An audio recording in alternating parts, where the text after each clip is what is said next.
Uh, Hi, this is Britt, and today's couple is Camille and Bryce Attell. And they have a really unique take on becoming an RV couple because they were very much from the corporate world, and I think you'll really enjoy hearing what they have to say about their transition. Stay tuned.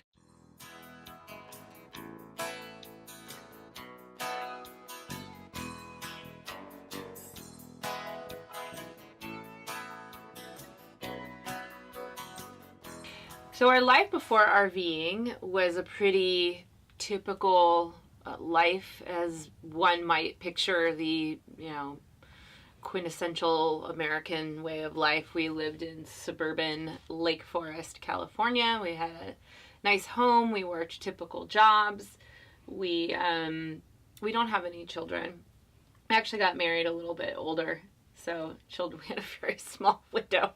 But anyway, that's generally what life looked like. I don't know if you're interested in kind of what led us into RVing. Maybe I'll let. So you asked about like before and then now RVing, and what happened is, in a nutshell, we had a 2-year period of pretty intense instability, ranging from long days at work, back-breaking work, literally, because Bryce's back went out. He got injured and he went on leave for the first time in his entire career. I mean, he's a hardworking, very dedicated employee. I was getting sick with all kinds of flu and bronchitis, and our house had a flood. I mean, we just had all these things, and I'm not saying that because it's like a woe is me story. It was more like a wake-up call more than anything, where it was like, wow, we're just going through the motions, and we don't have a lot of time to be with each other or even pursue, a meaningful life, it felt like. So one day Bryce came home and I came home and it's like we've switched roles, because I'm more of the free spirit and he's more of the stay grounded person. And he's like, we should just get rid of everything and travel. And I was like, yes! Had you been already following other RVers, so you kind of knew about the lifestyle? Oh, maybe just a little bit. Not really. I mean, just a couple of the major people, Gone with the Winds, Technomadia, but Wheeling It. Okay. But we didn't follow them. No, we didn't follow them before. It wasn't like they inspired us to do. It was like we had this idea, and then we were like, oh, and then we had this idea, and a week later, I was watching an RV show, and the Winds were on, and I was like, oh my gosh, these people live in an RV. That's a thing. Then I started Googling everything, and that's when we found their content, and then Technomadia and Wheeling It, and we just kind of went all in on their stuff in terms of learning and trying to figure it out. So. Right. So how has RVing impacted your relationship? Well, we've certainly downsized from a 3-bedroom, 2.5 bath house, I think 1,700 square feet, down to a little over 200 square feet. And so we spend a lot more time together. It's really from our prior relationship. We were, going to work, spending a significant amount of time apart, and now we spend a lot more time together, and that's a blessing, as well as, sometimes we need to be intentional about finding some time for ourselves that we just kind of naturally had before, that we have to be a little bit more intentional about now. But I would say overall, it's created a greater closeness for us. So in summary, what Bryce wants to say is it's a blessing and a curse. Oh boy. For I'm everybody. just kidding. For everybody. For everybody. Yeah. Yeah, I actually watched your video with the Goldsteins, who we know. And what struck me about their video is how they said, people always ask them, oh, how can you stand to be with your significant other? And their response was, what do you mean? This is such a blessing for us. We never got that opportunity. Yeah. And I was really inspired by that, because I don't know that I feel exactly the same way as they do. I mean, it's been a pretty huge adjustment. We had a lot of autonomy before, and now we don't get that same level of autonomy. And as Bryce is saying, like, you have to be a lot more intentional about it. And I think we were single for so long until we found each other that you know, now we're like in such a small space all the time, and that's been I think it's been quite an adjustment. I call it a crucible. Because that's what it is. Yeah. It's refining the relationship Yeah. to meet the parameters of your life now. Mm. And as far as the Goldsteins go, they've been married a long time. Yeah. They've had a long time to work it out, Right. you know. Right. And now they're working it out in a different way. But that's different than being together as short amount of time as Yeah. you have. And I'm finding that with all the interviews, is time beforehand matters in terms of time when you start RVing. Oh, that's interesting. Like if Yeah. you're married longer, Oh, yeah. and then you get in an RV, maybe you can navigate that a little bit better. Well, you've already got that bond really firmly in place. Yeah. Mm-hmm. So, it just changes your point of view from the start, Okay. I think. Yeah. Although the next couple were married a long time, and then they had the first couple months were very, very difficult. So Yeah. it really depends on the Okay. on the couple. Makes sense. Yeah. Yeah. So now you're sharing lots of your life experience together, and you said a little bit about that. Can you elaborate on, like, the joy that you're experiencing together is mixed up with that difficulty? Can you just share a little bit about that? Well, I mean, to his earlier point about we're bonding in new ways, I think one of the things that's happening that we didn't have before when we lived in a large home is that we are definitely more connected. I think we read each other's signals better. I think we understand boundaries better because it's like you have to have them. And so I think that there's a lot more respect that is being established, and just going out and having fun, like just doing more things. Although lately we've been like driving a lot, getting to places, and then working a lot, so we haven't gone out and done some of the hikes that we love to do. Those are always fun and adventures, and sometimes we like to pop into thrift stores and like look at old cool things, and those times are really special and meaningful to us. So we have made it a goal that we're gonna do more of that this year, because like the last half of last year I felt like it was too much about work, learning how to work on the road, and not as much going out and doing the adventures. And it'll be interesting once you have made that shift in your commitment, how that impacts the other parts of your relationship, because in my idea of it, that makes a major bonding experience that carries over. Okay. Yeah. Yeah. Well, I will let you know Yeah. how I'm that goes. interested. Yeah. In theory.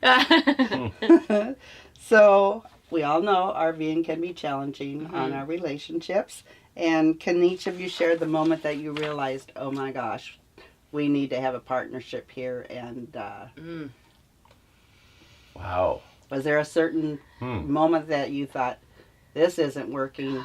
We are seriously partners now.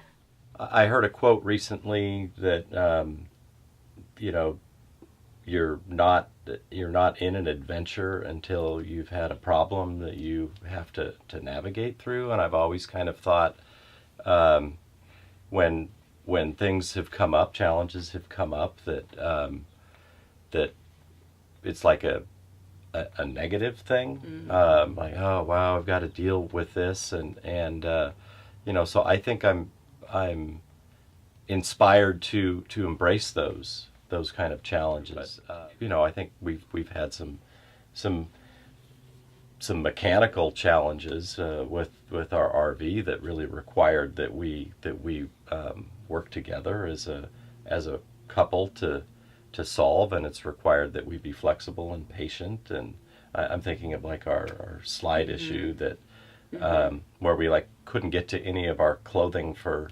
3 weeks, and it was like a month into our journey, and that really required a lot of teamwork to work through that. Patience. Yeah. Yeah, it's hard to say a single moment, because I think the first like few months, I felt like every day felt like that.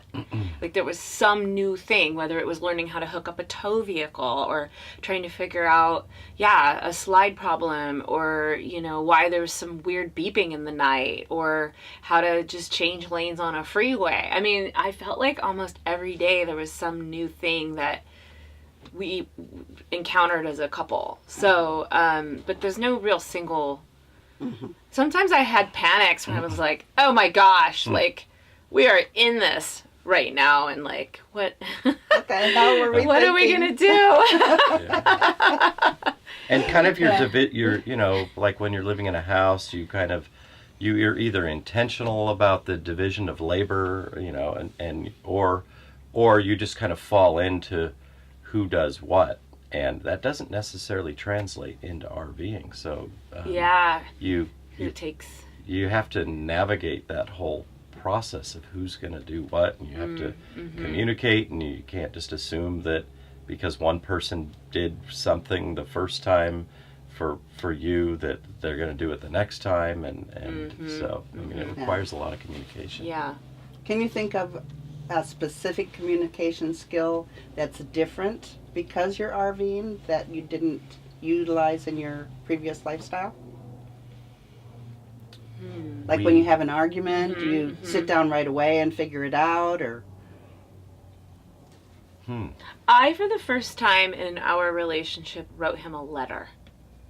And this happened over a year ago. We're not arguers, really. We're more like conflict avoiders. But in an RV, that is really a bad way to go. At home, it's easier because there's all this space, and then there's work, and you're going off in all these directions. In an RV, you don't have that as much. So there was an impasse that we were having for what felt like a really long time, and I was like, it's not like us communicating in the same old ways just doesn't seem to be doing the trick. So I wrote him a letter, and that I felt like he appreciated that, because then he could read it on his own time and without all the emotion that comes with being in the heat of an argument, and then he could process it, think about it, and then come back to me. And I thought that was a good experience for me. I think for you. Oh, that was genius. Now that I recall that, that was very effective, because you're right. Sometimes the patterns that you have with communication aren't always effective as they could be. So that was a new approach that was effective. And I'll bet that'll be meaningful to a lot of people. That's a possibility. So Yeah. Thank you for sharing. Sure. that. Yeah. So the last question is, what is the biggest benefit to your relationship because you are RVers? The biggest benefit. Well, we get to spend a lot of time together, chasing shared dreams, and I think in some ways we're still kind of working out that cadence of that balance between work and